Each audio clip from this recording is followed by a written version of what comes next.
Hello friends, welcome to Shivani Hari vlogs. வாங்க விலாக்குள்ளே போகலாம். இந்த வீடியோ பிடிச்சிருந்தா லைக் பண்ணுங்கள், ஷேர் பண்ணுங்கள், சப்ஸ்கிரைப் பண்ணுங்கள், பக்கத்துக்கு பெல் பட்டனை கிளிக் பண்ணுங்கள்.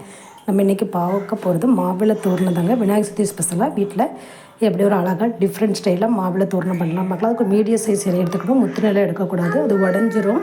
இதை அழகாக நடுத்தண்டை மட்டும் விட்டுட்டு ரெண்டு பக்கம் இலையை ஈக்குவல் சைஸில் கட் பண்ணி ரெண்டு பக்கமே ஈக்குவலாக மடக்கி இப்படி உள்ளே விட்டுருணுங்க. ட்ரெண்டியாக சூப்பராக அழகாக மாவிளை தோரணம் ரெடி ஆயிரும்.